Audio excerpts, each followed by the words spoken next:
Buenas tardes. Quisiera comenzar dando las gracias al área de Educación del Museo del Prado por la oportunidad que hoy me brindan de arrojar luz sobre el Museo Ambulante de las Misiones Pedagógicas, un proyecto sin precedentes en la historia de España y que merece ser considerado como una de las iniciativas de mayor alcance y repercusión de cuantas se han dedicado a difundir el arte y el patrimonio en el medio rural de la historia. Si bien es cierto que las misiones pedagógicas han despertado el interés de numerosos especialistas que se han aproximado a ellas desde ámbitos como la historia, la pedagogía o la educación social,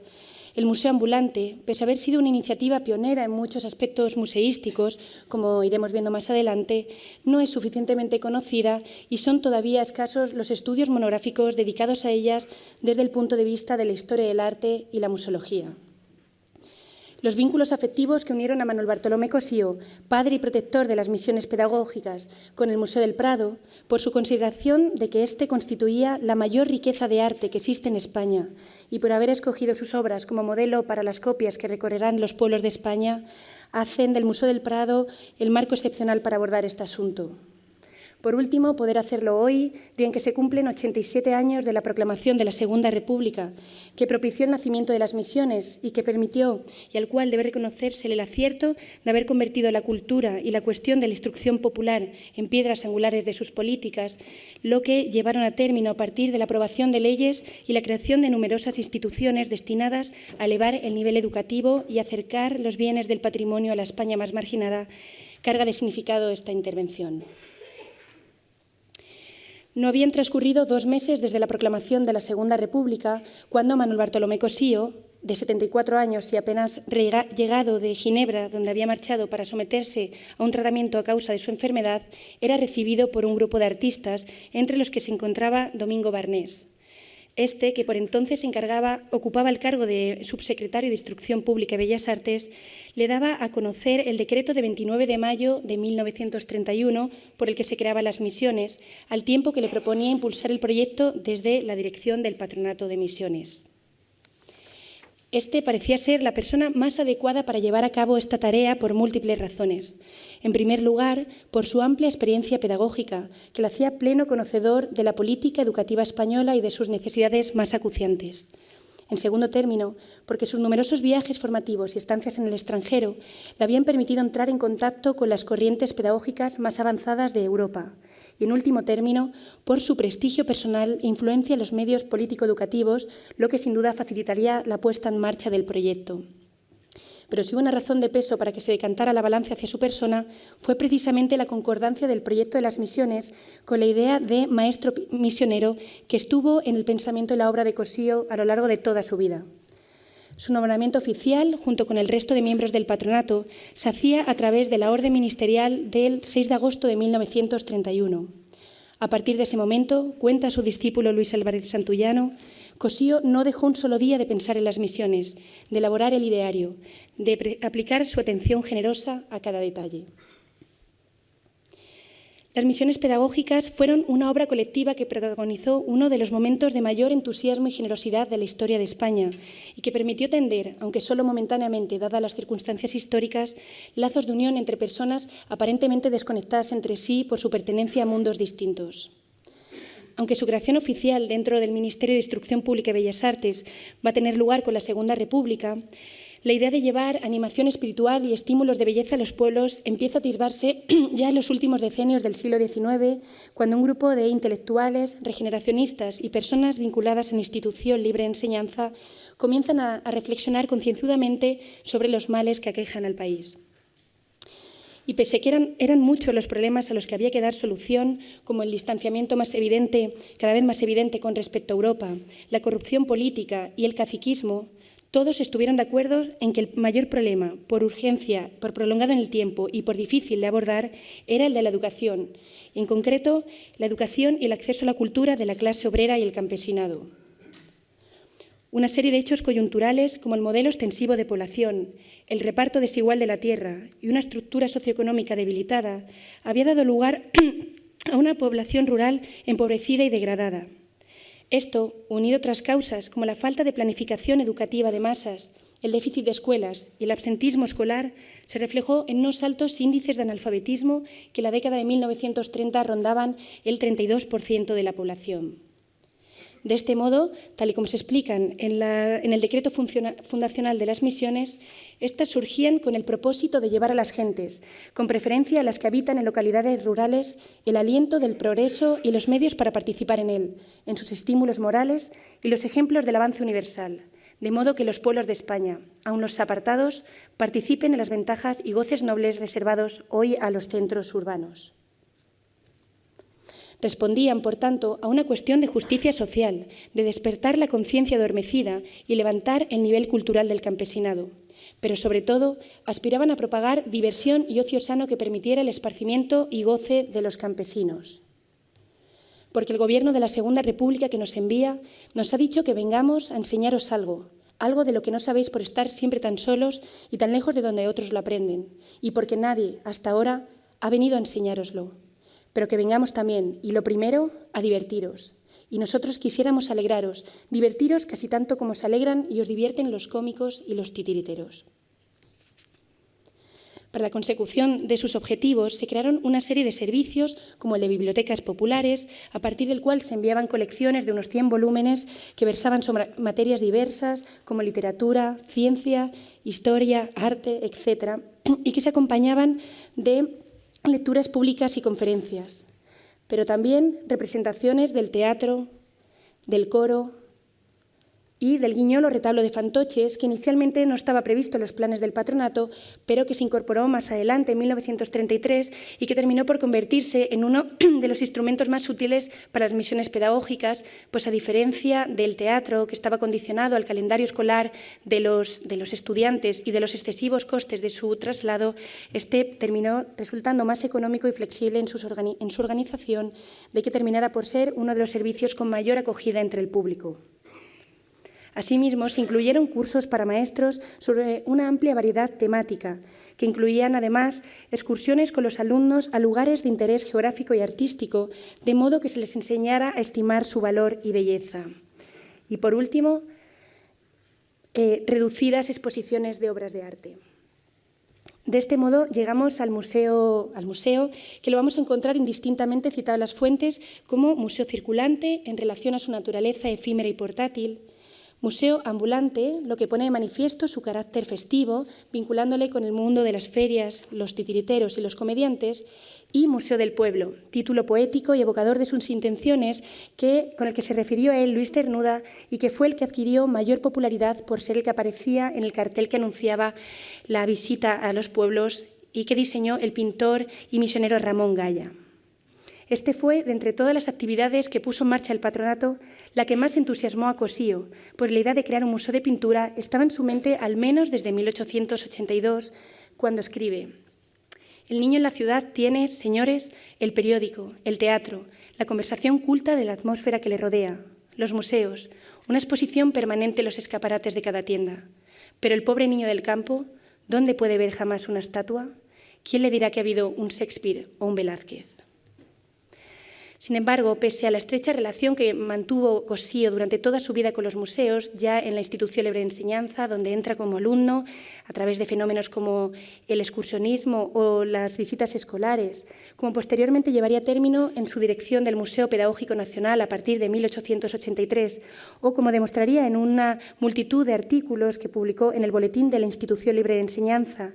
dedicados a cómo enseñar la pintura y en qué modo debían organizarse las visitas a los museos, lo que le ha valido, en palabras de Otero Urtaza, para ser considerado el precursor de la primera guía escolar que se hizo en España sobre las visitas al Museo del Prado.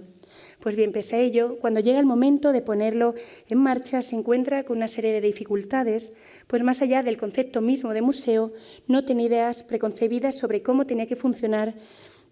y su materialización, pero sí tenía claro cuáles eran los objetivos que motivaban su creación y a quién iba dirigido, lo que explicó espléndidamente en un texto titulado Significación de museo,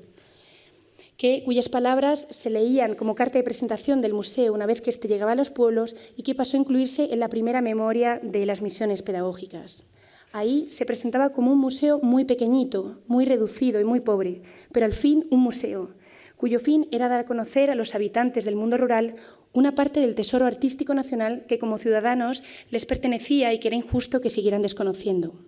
Con este propósito se llevaron copias de los grandes ejemplos de la pintura española a los pueblos, para dar a conocer a los campesinos el goce estético derivado de la contemplación de las obras de arte y contribuir a su conocimiento artístico, especialmente para aquellas personas que, si bien podían haber visto alguna estampa o algún cromo, no habían visto verdaderos cuadros y no conocían ninguna obra de los grandes pintores. De lo que se deduce que la labor del museo, más que pretender forjar conocimientos relativos a la historia o al arte, aspiraba a que los visitantes, mediante una serie de impresiones y estímulos artísticos, comprendieran, sintieran el espacio expositivo y comprendieran en qué consistía una institución museística, esto es, que aprendieran a ver el arte en el contexto específico de un museo. En relación a la metodología seguida por las misiones, Cossío va a tomar como modelo la institución Libre de Enseñanza, a la que estuvo indisolublemente ligado de por vida desde que entra como alumno a los pocos años de su creación, en 1876, hasta que se jubila en 1927, cuando ocupaba el cargo de rector. Pues los planteamientos pedagógicos de esta eran de una modernidad sin precedentes en el contexto español, ya que a diferencia de otras corrientes del momento que ponían el énfasis en la instrucción y en la adquisición de conocimientos, la institución Libre de Enseñanza se va a preocupar por formar hombres libres e íntegros con una amplia cultura general. De ahí que las misiones, en ese intento de crear un ambiente antiprofesional y reflexible, libre y difuso, como se cita en las memorias, optarán por una metodología activa y lúdica, en la que se aprendía por impregnación y contacto humano, a través de un lenguaje sencillo, espontáneo y natural, para adaptarse a los hábitos de los lugareños y llegar así a todas las personas, sin distinción de sexo o edad. Con anterioridad a la creación del museo, Cossío ya había reflexionado ampliamente sobre la necesidad de que los museos contasen con personas que analizasen su contenido y los vivificasen, argumentando que la poca atención que había venido concediéndosele a esta causa constituía la segunda causa de la poca eficacia y del lugar subalterno que en general han venido a ocupar tales instituciones. Por ello va a conceder mucha importancia a la selección de los misioneros, cuya tarea no se reducía a la función de montar y desmontar las exposiciones, sino que debían poseer el didactismo y capacidad comunicativa suficiente como para vivificarlo y hacer de él un lugar agradable y atrayente al público. Pero del mismo modo que para Cossío la selección de los misioneros era una cuestión fundamental a resolver, la designación de una persona que desempeñara de manera oficial la tarea de director no era una necesidad acuciante, y en un gesto de generosidad y confianza legó la responsabilidad a los jóvenes que iban a hacerse cargo del proyecto, a quienes únicamente les advirtió de la actitud y del tono con el que debían dirigirse al auditorio. Yo lo dejo en manos de ustedes, porque son ustedes los que me van a decir cómo tiene que funcionar el museo. Yo lo único que les digo es que yo no quiero que tenga ningún carácter pedagógico. Yo quisiera que ustedes no tuvieran nada de misión y tampoco que lo que digan a esas gentes tenga nada de escolar o blando. Procuren ustedes no ofender a la gente. Les van a enseñar ustedes cosas, pero no vayan en plan de presumir de ellas. Así, entre los nombres destacan los del pintor Ramón Gaya, los escritores Antonio Sánchez Barbudo y Rafael Dieste y el poeta Luis Cernuda, que adquirieron un mayor compromiso con la causa y acompañaron asiduamente al museo en sus viajes.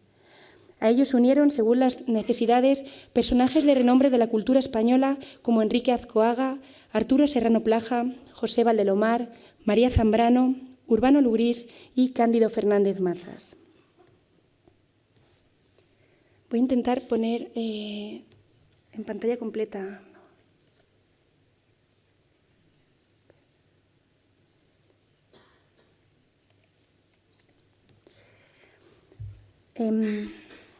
Pese a la idea inicial de llevar por los pueblos una única colección integrada por 12 copias del Museo del Prado y de vaciados notables de escultura, dibujos y cerámica popular, como nos ha permitido conocer un artículo de 24 de julio de 1932 publicado en el diario El Sol, finalmente fueron 2 las colecciones que se crearon ante el enorme éxito que tuvo el primer museo, inaugurado en Barco de Ávila el 14 de octubre de 1932 y que determinó la creación de un segundo museo abierto al público en Villacastín, Segovia, el 22 de octubre de 1933.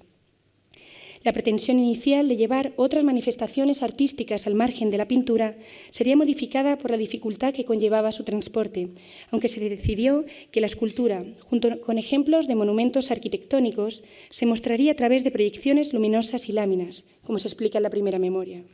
De este modo, las colecciones estuvieron compuestas cada una por 14 pinturas, la primera íntegramente a partir de obras del Museo del Prado y la segunda, además, con ejemplos del Museo Cerralbo y de la Real Academia de Bellas Artes de San Fernando. Como explica Cossío en Significación de Museo, y habiendo de escoger entre tantos únicamente algunos cuadros para este pequeño museo ambulante, ha parecido lo mejor que fueran solo por ahora españoles, y entre estos unos pocos ejemplos de aquellos pintores que pasan, en opinión general, por ser los mejores o los más famosos, desde finales del siglo XV hasta principios del XIX, que es la época en que mejor se ha pintado en España. La decantación de Cossío por la pintura española está dentro de los límites de las coordenadas del momento histórico y responde al propósito de reconstrucción nacional a partir de la búsqueda de nuevos signos de la identidad histórica colectiva. A diferencia del espíritu de los hombres del 98, cuyas meditaciones estaban impregnadas de un tono fuertemente pesimista, la filosofía de Cossío y de los institucionistas se va a caracterizar por el optimismo y la confianza en todo cuanto tuviera relación con lo español. Imbuido en este espíritu, Cossío va a escribir en 1884 Aproximación a la pintura española,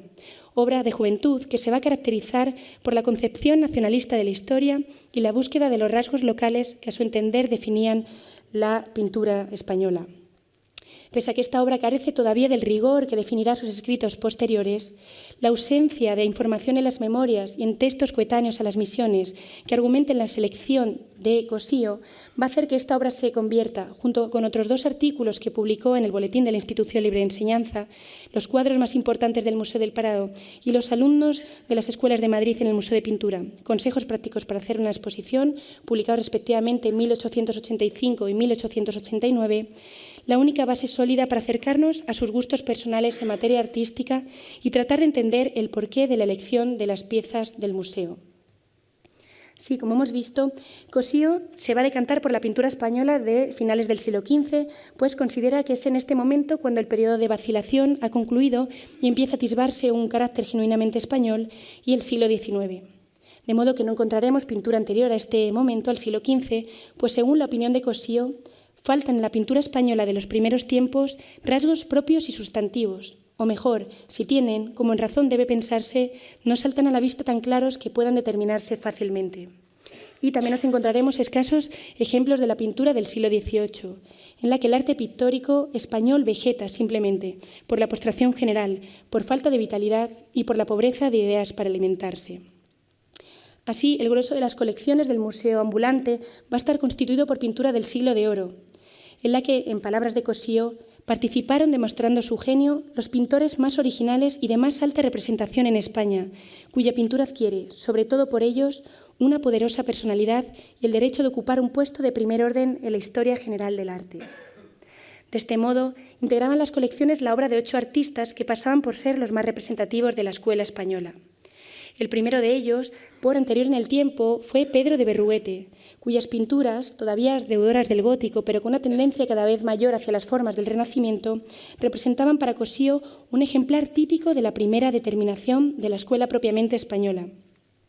Entre las obras escogidas estuvieron las tablas procedentes del claustro alto del monasterio de Santo Tomás de Ávila, con auto de fe presidido por Santo Domingo de Guzmán y Santo Domingo y los albigenses. El siguiente autor copiado será Alonso Sánchez Coello, a quien Cossío reconoció como un pintor de primer orden en la realización de retratos, por la elegancia de sus figuras y el dominio de la paleta cromática, lo que le valió para incluir en la primera colección El Príncipe Don Carlos y para la segunda la Infanta Isabel Clara Eugenia. El Greco, por quien Cossío demostró una fascinación sin precedentes y a cuyo estudio dedicó muchos años de su vida, fue el tercero de los artistas seleccionados en el Museo Ambulante.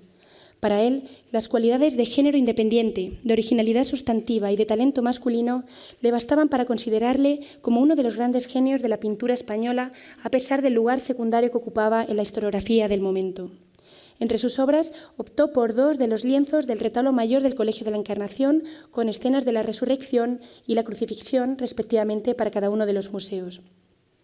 conocedor asimismo de la suprema caballerosidad y elegancia que imprime sus figuras, quiso que estuvieran presentes otros géneros a través del retrato del Jerónimo Ceballos o el San Francisco en éxtasis del Museo Cerralbo, que tenía por uno de los mejores ejemplares de San Francisco del Cretense.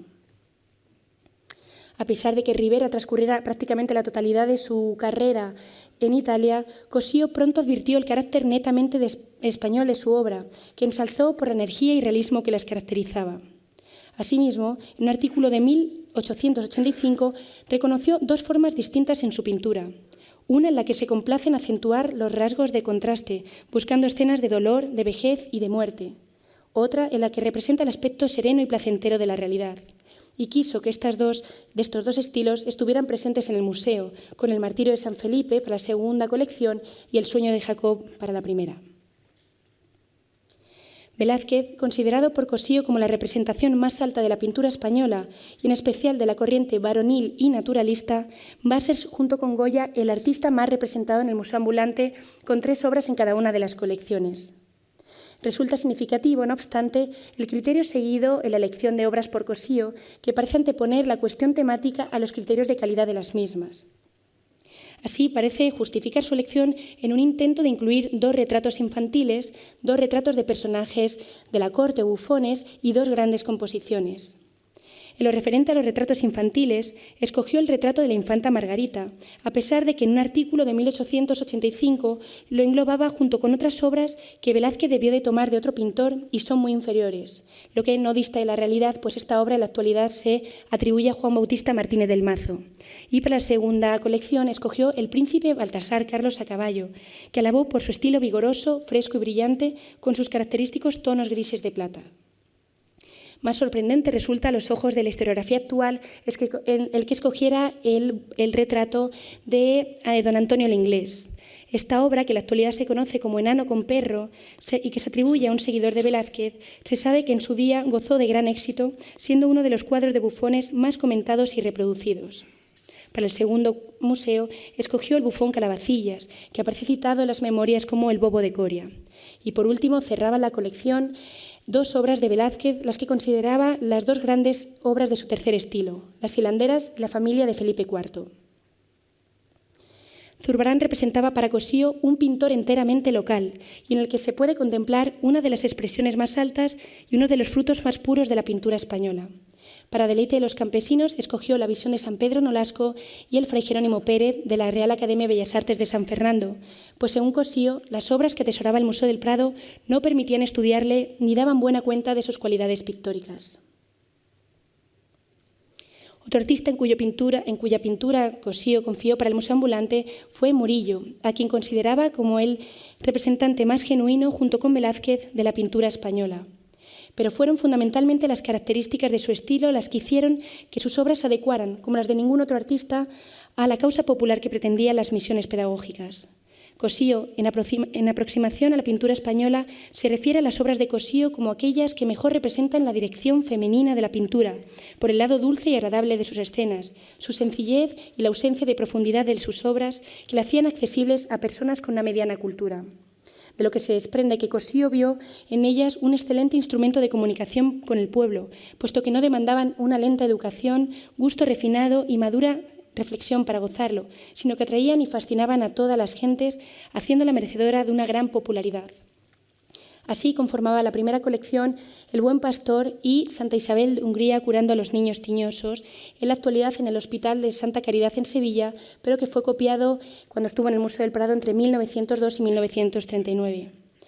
De esta comentó que era tal vez el cuadro de más intención de Murillo, por lo cual para muchos es el primero, pero no ciertamente el mejor ejecutado, lo que de nuevo nos hace suponer que su elección responde a una cuestión temática, especialmente conveniente por los valores morales de la que ella emanan al representar a la santa realizando obras de caridad. Para la segunda colección, sin embargo, seleccionó la Sagrada Familia del Pajarillo y El sueño del Patricio Juan, la Fundación de Santa María Maggiore di Roma, célebre para Cossío por su naturalidad, corrección del dibujo y maestría en la técnica. Goya será el último de los artistas representados en el Museo del Pueblo, pues para Cossío su figura y genio destacaron en un momento en el que la pintura española dormitaba tras el gran momento de creación que supuso el siglo XVII. Entre las obras escogidas no hubo ninguna pintura de temática religiosa, siguiendo el argumento de que acometió asuntos religiosos y místicos y no fue feliz en ello. Van a ser, sobre todo, retratos como la maja vestida, pintura de género sociedad, como el pelele, el aquelarre, el entierro de la sardina, pintura de historia como el 3 de mayo y, por último, incluyó también el cartón alegórico de la nevada o el invierno, cuya temática se ajustaba perfectamente al museo, dada la cotidianidad de la escena representada. Pero junto a las copias del Museo del Prado iban también una colección de grabados de Goya pertenecientes a 4 de sus series. Estos grabados, que según el propio Cossío habían hecho célebre a Goya en el mundo, mostraban la faceta más personal del artista, aquella que no respondía a encargos oficiales, sino que surgía de la propia iniciativa del autor. A ello se unía, además, la cuestión del tamaño de las estampas, que sin duda facilitaba las tareas de desplazamiento y montaje de las mismas. Así, incluyó estampas pertenecientes a la serie de los caprichos, en las que, haciendo uso de la sátira, Goya denuncia los vicios y supersticiones de la conducta humana fruto de la ignorancia. También de los desastres de la guerra, monumental reflexión sobre la irracionalidad de la violencia y las terribles consecuencias derivadas de ella,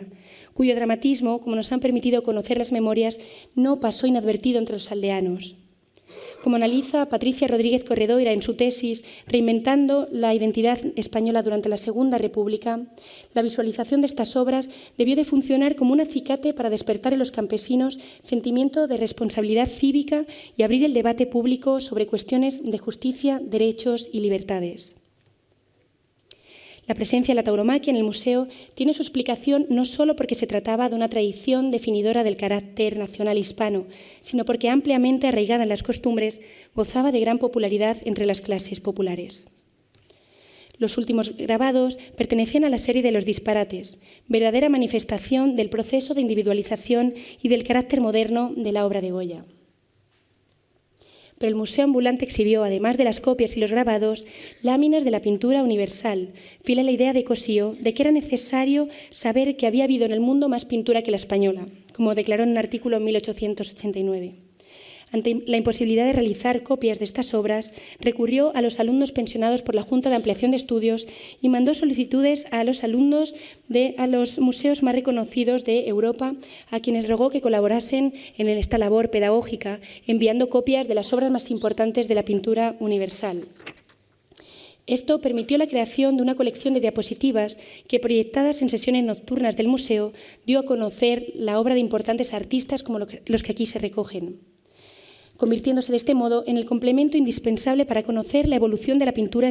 europea hasta prácticamente entrado el primer tercio del siglo XX. Lamentablemente, no vamos a volver a encontrar ninguna mención al respecto, lo que ha impedido conocer cuáles fueron las obras que se proyectaron, así como los museos de procedencia. Pero en cualquier caso, da idea del amplio conocimiento que tenía Cossío sobre el arte y la ambición del proyecto. Con todo, puede extraerse que Cossío va a optar por una pintura figurativa en la que no tuvieron cabida otros géneros como el bodegón o el paisaje, a pesar de la relevancia que cobró este último durante la segunda mitad del siglo XIX y la alta estima que tenían de él los institucionistas, que lo consideraban un claro representante del espíritu español. Así, ocupó un lugar predominante la pintura religiosa, con 11 de las 28 representaciones que constituían el Museo del Pueblo, seguido del género retrato, representado por 10 obras, y 4 lienzos dedicados al tema género y sociedad, a los que habría que añadir además la totalidad de los grabados de Goya. La pintura de historia, la pintura mitológica y la alegoría, por su parte, ocuparon un lugar muy secundario, al estar únicamente representadas por una obra cada una de ellas. No deja de resultar significativo la alta presencia de pintura religiosa y de retratos regios en el museo circulante, lo que a priori parece que podía desafiar la idea del nuevo gobierno de crear una España republicana y laica.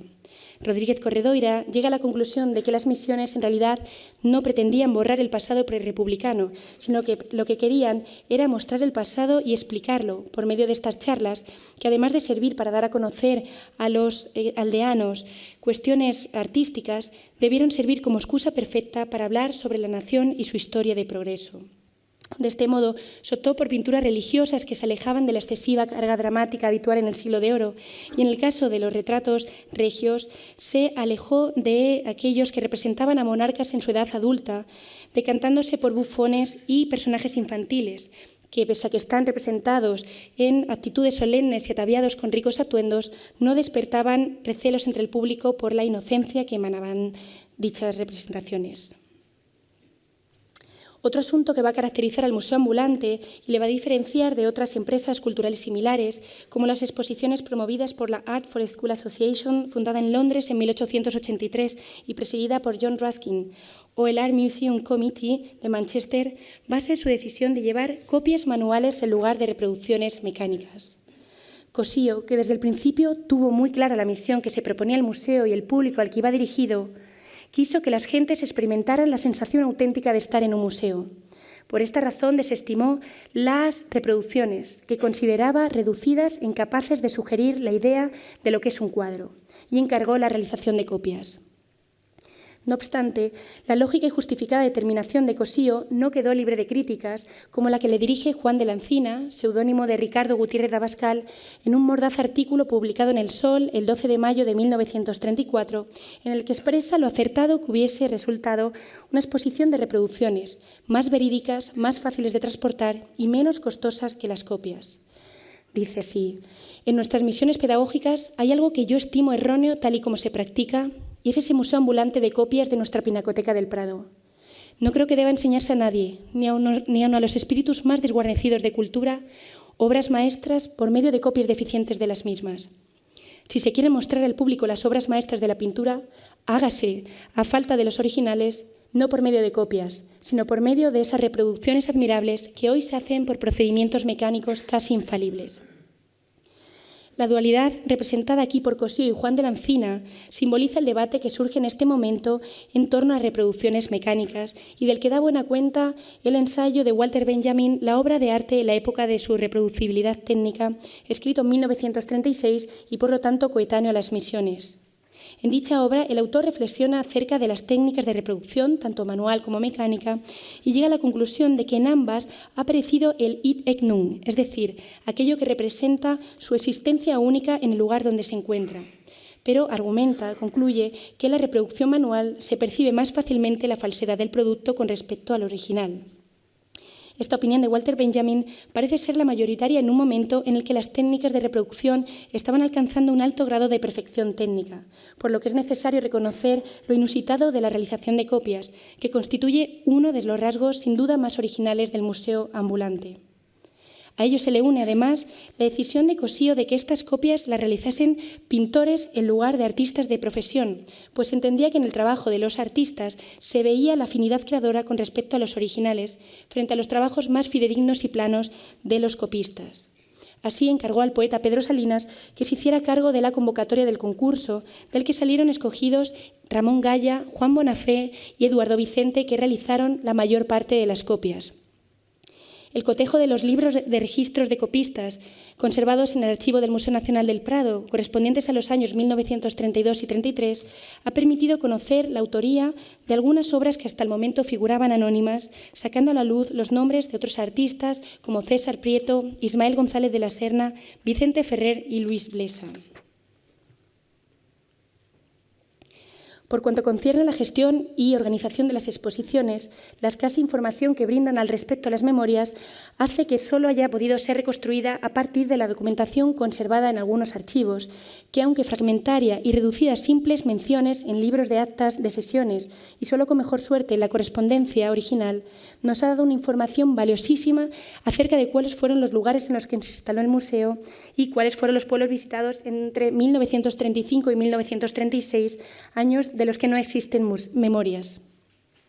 A diferencia de otros servicios de misiones que podían ser solicitados a propuesta de inspectores de primera enseñanza, consejos provinciales o locales, miembros del patronato o particulares de solvencia social, en el caso del museo, la propuesta partía exclusivamente del patronato de misiones, que iniciaba los trámites con una comunicación al gobernador civil de la provincia, especificando las localidades en las que se pensaban exhibir las colecciones. El gobernador civil se ponía en contacto con los alcaldes de las poblaciones seleccionadas, anunciando escuetamente las fechas de la exposición y rogando que dieran a los misioneros la acogida y apoyo moral necesarios para la realización de su tarea. Paralelamente, el secretario del patronato enviaba sendas notificaciones a los alcaldes de las localidades escogidas, en las que confirmaba la fecha de celebración, explicaba brevemente en qué consistía el museo y exponía la buena acogida que la iniciativa había tenido en otros municipios donde ya se había llevado a cabo, al tiempo que detallaba 3 requisitos fundamentales para su instalación. El primero de ellos, referido a cuestiones museográficas, expone la necesidad de un local de amplitud aproximada a unos 9 por 6 metros, con luz suficiente y desalojado de todo mueble y adorno en el suelo y las paredes. Ello explica que el museo solo pudiera ser llevado a pueblos grandes o cabezas de partido judicial con una población que oscilara entre los 8.000 y los 12.000 habitantes y que contasen con amplios recintos públicos. Una segunda cláusula hacía referencia a la seguridad del museo. Conviene también que designen a un alguacil o ordenanza que cuide del museo durante las horas que permanezca abierto. Por último, una disposición referida al montaje y desmontaje de las exposiciones. Conviene que designen que haya 4 mozos para descargar las pesadas cajas donde van los cuadros, comprometiéndose el patronato a hacerse cargo de los gastos en el caso de que ello fuera excesivamente gravoso para los ayuntamientos. Terminaba circular anunciándose que al término de la exposición se dejarían colecciones de fotografías enmarcadas para la decoración de las escuelas nacionales y reproducciones menores para repartir entre la población, augurando una buena acogida por parte del municipio. Estas circulares, hasta donde ha sido posible comprobar por los libros de actas, se leían en las sesiones municipales del Pleno para posteriormente proceder a su votación.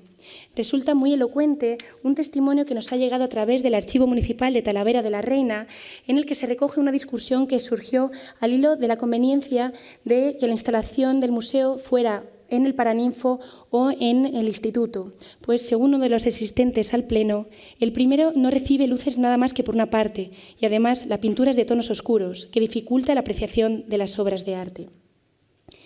En el caso en el que la respuesta del municipio fuera favorable, se remitía una comunicación al Patronato de Misiones que se ponía en marcha en la organización con el alquiler de las camionetas para el transporte de las obras, la selección de los misioneros, su hospedaje, etc. He querido traer aquí la totalidad de los pueblos que el Museo Ambulante visitó entre 1932 y 1936 y que asciende al número de 178 localidades pertenecientes a más de 30 provincias de España. Esta imagen muestra el traslado de las obras en la misión por tierra de Galicias en el año 1933. Por cuanto respecta a la museografía, más allá de los requerimientos espaciales que el patronato solicitaba a los ayuntamientos por medio de la correspondencia, como hemos visto, nos enfrentamos a una casi total ausencia en las fuentes, con la excepción de un fragmento de la primera memoria relativa a los años 1931 y 33, en las que se informa de los elementos que componían las exposiciones y donde queda manifiesta su intención de crear un ambiente que resultara agradable y acogedor a los visitantes. Hay que colgar los cuadros, hay que vestir los muros de la sala con cortinas de arpillera para que aquellos luzcan sobre fondo neutro. El museo lleva como accesorios un gramófono con altavoz, colección de discos, aparatos de proyecciones y cine. Con la música se logra hacer más atractiva la exposición. Si bien los cuadros bastan para que muchos visitantes se hallen a gusto en una sala decorada con sencilla nobleza, a veces alegradas con plantas y cacharros, permanezcan allí largo tiempo y, aun sin poner atención grande en cada cuadro, reciban su influjo en una suma de impresiones y lleguen a sentirlos como ambiente. Esta cita demuestra la importancia que Cossío concedía a la experiencia estética en la adquisición de conocimiento y que hizo entender a los técnicos y auxiliares de misiones que montaron las exposiciones atendiendo siempre las pautas de buen gusto y máximo decoro. En este sentido, es digno de mencionar el esfuerzo que hicieron los misioneros por homogeneizar las salas y facilitar la contemplación de las obras mediante la disposición de sábanas blancas a lo largo de las paredes y por hacer que el público se sintiera cómodo en el museo, para lo cual se colocaron cacharros y macetas que dotaban a la exposición de cierto aire doméstico y familiar. Resulta confuso, no obstante, el término cacharro, que parece que hace alusión a algunos elementos persistentes en las salas como sillas, barandillas o tarimas. El otro elemento que vamos a encontrar en algunas de las imágenes y que configura uno de los rasgos más genuinos del museo son las plantas, en forma de macetas dispuestas siempre debajo de las obras a una misma distancia o en forma de guirnaldas dispuestas para disimular la unión entre la tela de arpillera, el pavimento y las paredes. Sin embargo, el hecho de que no en todas las imágenes aparezcan, que las especies y tiestos varíen de unas a otras y que esta petición no figura en la correspondencia, apunta a que debieron ser solicitadas por los misioneros una vez estos llegaban a los pueblos y que las dejasen o no en función de su disponibilidad. La decisión de incluir estos elementos está íntimamente relacionada con la cuestión de la decoración escolar, que introducida por primera vez en el Congreso Internacional de Educación celebrado en Londres en 1884 y abordado en numerosos simposios posteriores, dio lugar a interesantes reflexiones sobre la cuestión del embellecimiento de la existencia y sobre la idoneidad de introducir elementos naturales en el interior y exterior de las escuelas, ya que su presencia contribuía a dar un aspecto más agradable y risueño a las mismas. Por último, cabe destacar la decisión de acompañar la exhibición con la audición de fragmentos musicales, que con el fin de embelesar y resultar sugerente a los campesinos, dio una vez más muestras del espíritu moderno y sumamente precursor del museo. Más complejo resulta, sin embargo, el estudio de la distribución de las obras en el museo, porque las fuentes no figuran ningún comentario al respecto, lo que ha obligado a reducir el análisis al comentario de las fotografías, que, por otra parte, solo reproducen la primera colección del museo. En cualquier caso, lo que se extrae del análisis de estas es que no se siguió un método preestablecido que ordenara las copias según criterios cronológicos o temáticos, sino que el museo se fue adaptando en cada caso a las disponibilidades espaciales y a las características propias de los locales. De este modo, y al margen de condicionamientos como puertas, ventanas o columnas, la pauta que marcó la disposición de las obras fue puramente estética, buscando disposiciones simétricas y equilibradas y favoreciendo al mismo tiempo la alternancia de obras, tanto en tamaño, pues normalmente al lado de las obras más grandes se colocaban otras más pequeñas, como en formato, vertical y horizontal respectivamente. En cuanto a los grabados, estos generalmente se dispusieron debajo de las obras más pequeñas o de aquellas cuyo formato era paisado, aunque hubo casos en los que se colocaron igualmente unos debajo de otros. La necesidad de adaptarse a espacios no concebidos para la exhibición de obras de arte obligó a los misioneros a buscar soluciones verdaderamente originales, como la que vemos aquí, en la que la obra de Berruguete hubo que disponerla en una pilastra más estrecha que el propio ancho del cuadro, u otras de gran originalidad, como aconteció en Pedraza a principios de 1933 y que describe Luis Cernuda. El local elegido en Pedraza era tan bajo de techo que algunos lienzos fue imposible apoyarlos contra la pared. Por ello no hubo otra manera que mostrarlos al público más que desde el balcón de la plaza pública. Estos ejemplos sirven una vez más para confirmar la riqueza del museo ambulante como un espacio de creación de museografías que fue reinventándose en cada uno de los pueblos con el fin de propagar la cultura y difundir las bellas artes. Dentro de las actividades que el museo puso en marcha en los pueblos, resultan fundamentales los informes recogidos en las memorias, unidos al testimonio de algunos misioneros y escuetas referencias en crónicas localizadas en periódicos de la época que han permitido dilucidar cuál era el programa de actividades y en qué modo variaban de unos pueblos a otros en función de la afluencia de público y de las necesidades específicas de cada uno de ellos.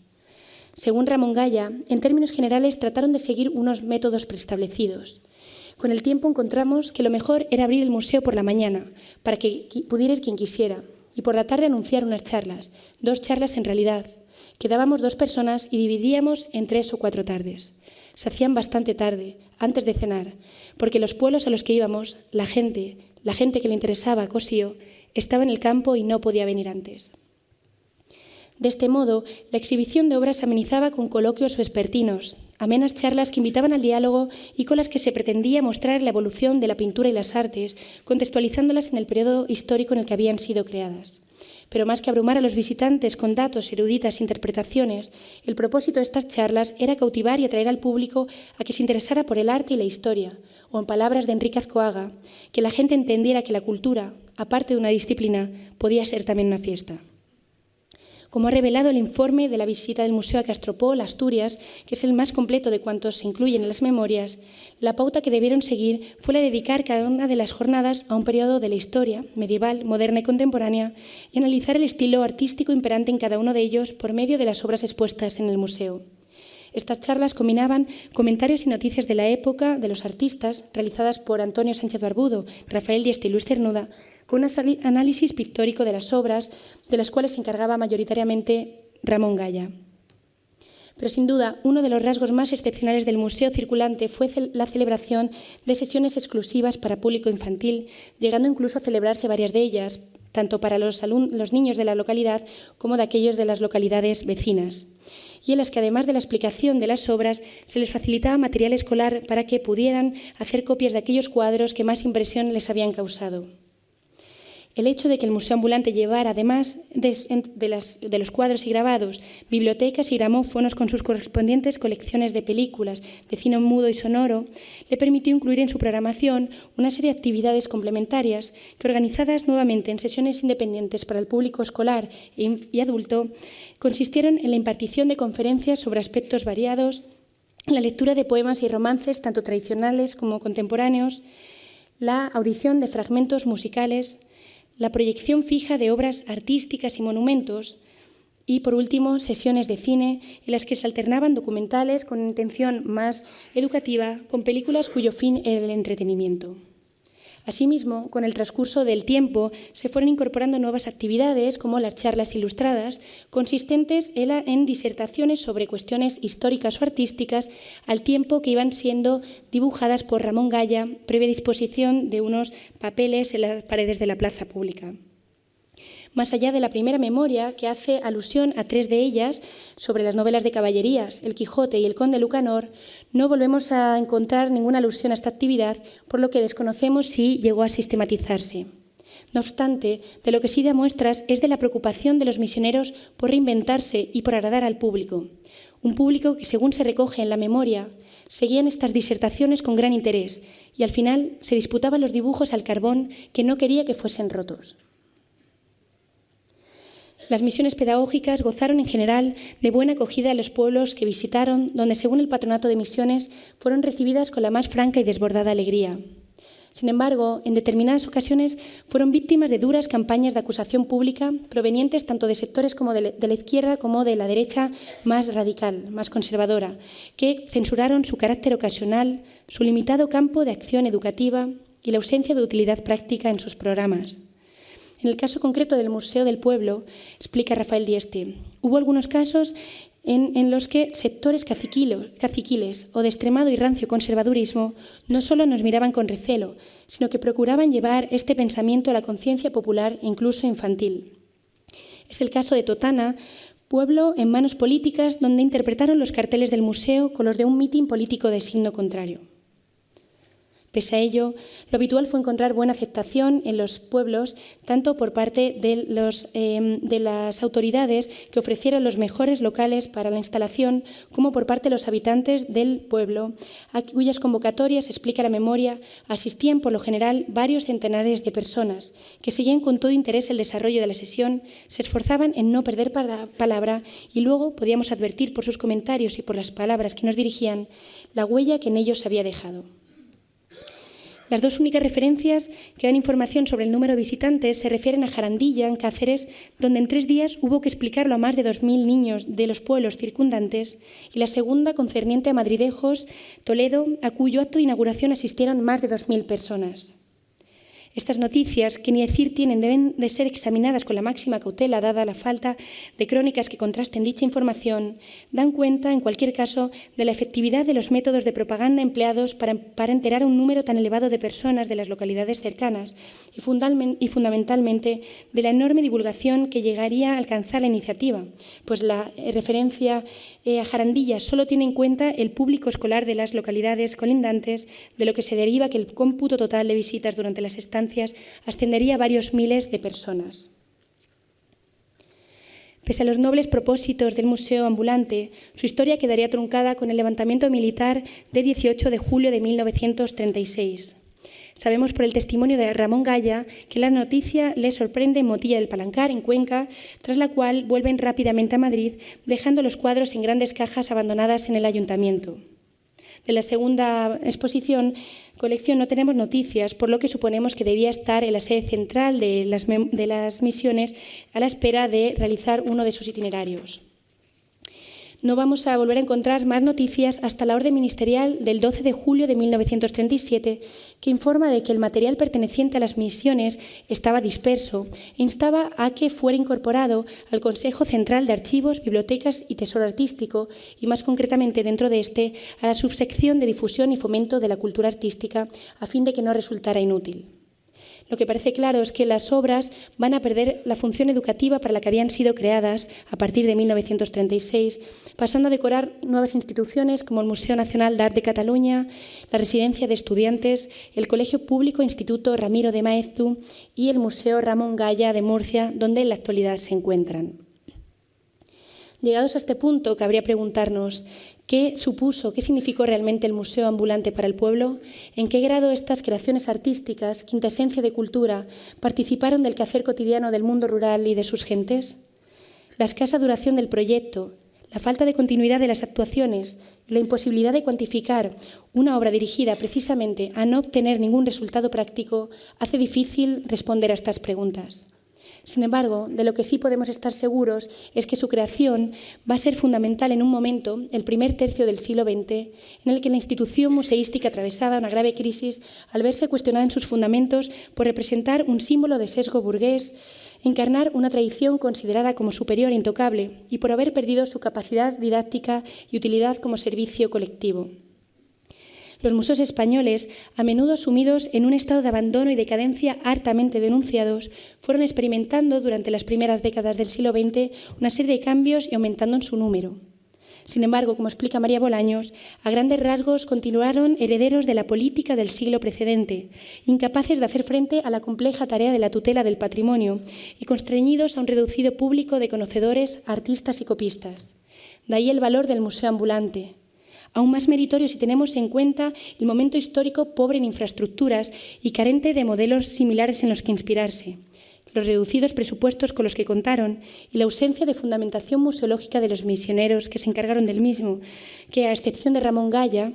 todos procedían de disciplinas diversas, lo que hace de la suya una aproximación voluntarista, intuitiva y eminentemente práctica. El museo ambulante se presenta de este modo como una institución radicalmente nueva en sus fundamentos y características, pues frente al museo tradicional, cuya creación estaba íntimamente ligado al afán coleccionista y a la conservación de las obras de arte, el principal propósito del museo circulante va a ser difundir el patrimonio artístico español, tanto material como inmaterial, por lo que el enfoque didáctico constituirá una de sus señas distintivas. Frente a un museo que pone énfasis en los objetos y las obras artísticas, el Museo del Pueblo va a centrar su atención en las personas, en su diversión y educación estética. La segunda diferencia con respecto al museo hegemónico deriva de la institucionalización. Mientras el primero está dotado de una estructura centralizada y estrechamente ligado a un espacio físico determinado, el museo ambulante se descentraliza en un intento de abrirse al territorio y a la comunidad, adaptándose a una multiplicidad de formas y creando nuevas museologías en cada uno de ellos. Un síntoma más de este carácter espontáneo lo constituye la variedad de denominaciones por las que llegó a conocerse y que dan idea de su espíritu abierto y cercano.